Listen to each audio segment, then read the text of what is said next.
Hi friends, welcome back to our channel. நாம் இன்னைக்கு இந்த வீடியோவில் பார்க்க போவது 51வது திருக்குறளும் அதனுடைய பொருளும் தாங்க. வீடியோக்குள்ளே போகிறதுக்கு முன்னாடி நாங்கள் போடுற வீடியோஸ் எல்லாம் உங்களுக்கு பிடிச்சிருந்தா லைக் பண்ணுங்கள், ஷேர் பண்ணுங்கள், கமெண்ட் பண்ணுங்கள், மறக்காமல் எங்கள் சேனலை சப்ஸ்கிரைப் பண்ணுங்கள்.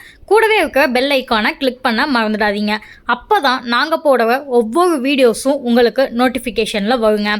சரி, வாங்க இப்போ வீடியோக்குள்ளே போகலாம். அதிகாரம் வாழ்க்கை துணை நலம். குறட்பால் அறத்துப்பால். குறள் 51. மனைத்தக்க மாண்புடையாள் ஆகி தற்கொண்டான் வளத்தக்கால் வாழ்க்கை துணை. பொருள் இல்வாழ்க்கைக்கு ஏற்ற நற்பண்பு உடையவளாகி தன் கணவனுடைய பொருள் வளத்துக்கு தக்க வாழ்க்கை நடத்துகிறவளே வாழ்க்கை துணை ஆவாள். அதாவது இல்வாழ்க்கைக்கு ஏற்ற நல்ல பண்புகளோட தன் கணவரோட பொருள் வளத்துக்கு தக்கவாறு வாழ்க்கை நடத்துகிறவளே வாழ்க்கை துணையாவாள். இதுதாங்க இந்த குறளுக்கான விளக்கம்.